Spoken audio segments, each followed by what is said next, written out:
Power Rangers was a big part of many a 90s kid's childhood, and as is pretty common knowledge on the internet nowadays, was actually based off of a Japanese show called Super Sentai. However, some of the aspects that would make their way into the specific Super Sentai series that were used for Power Rangers originated in another of the Toei Company shows, the 1978 live-action Spider-Man series. Not to be confused with CBS's The Amazing Spider-Man series, Toei's Spider-Man is a much more action-packed Japanese take on Marvel's web-slinging hero. In some ways, it could even be argued that if it weren't for Japanese Spider-Man, Power Rangers as we know it couldn't have existed. And thus, before Power Rangers, there was Japanese Spider-Man. And that's what we're going to be talking about on today's video.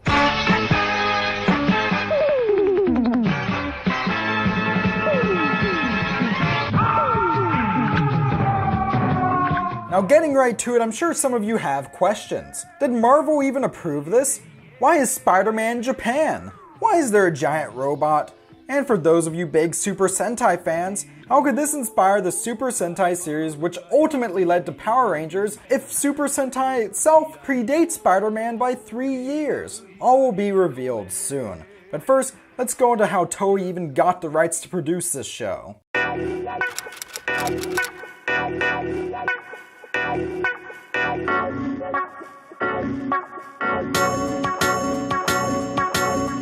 In the late 1970s, the Japanese media giant Toei Company approached Marvel Comics with a business proposition. They wanted to create live-action adaptations of Marvel properties, but for a Japanese audience. And in return, Marvel could use characters from Toei's own various series in their own works. A 3-year contract was settled on, and Toei got the right to produce several series. The most notable of these perhaps is the Super Sentai series Battle Fever J, which was originally supposed to be a Japanese version of Captain America. However, a year before that, there was Spider-Man.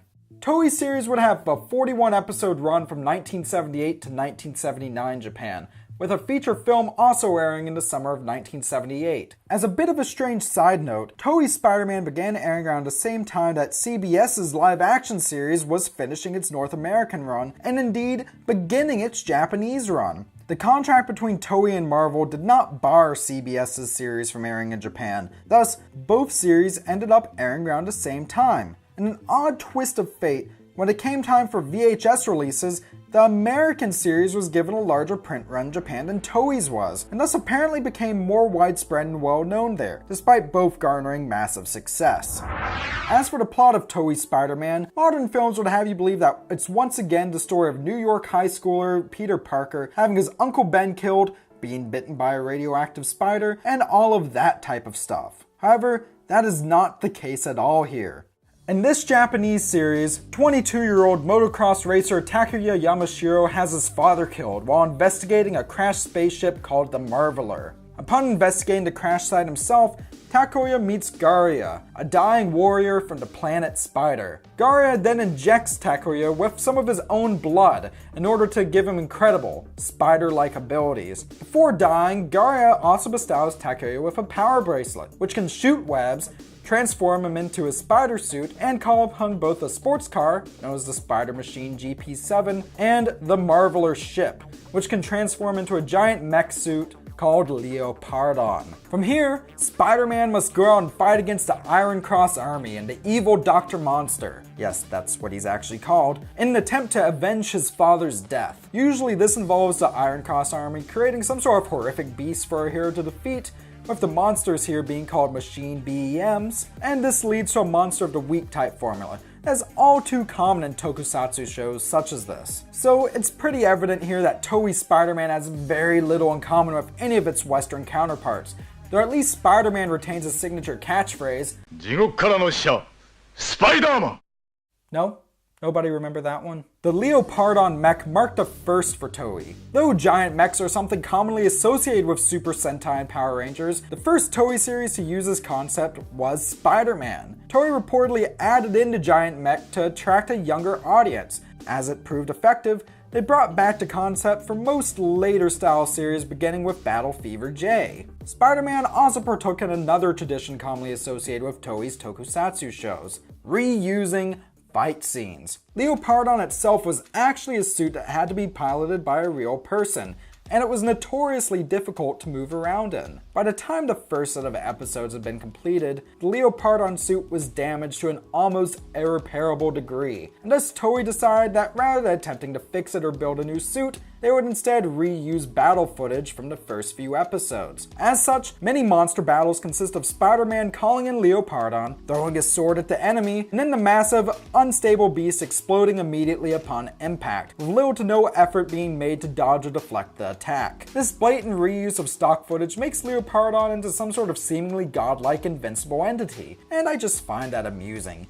especially in later episodes where Spider-Man attempts to fight on foot rather than calling in the hell-bringing robotic suit in question. Seeing how this show has almost nothing to do with the source material, you'd likely think that Marvel would hate this series. However, quite the opposite is true. Despite the limited terms of the contract made between Marvel and Toei back in the 70s, Toei's Spider-Man would eventually get a DVD release in Japan. Marvel founder and Spider-Man creator Stan Lee was particularly fond of the series, and once even said in an interview, "As soon as it was filmed years ago, they sent me a videotape of it and I enjoyed it very much.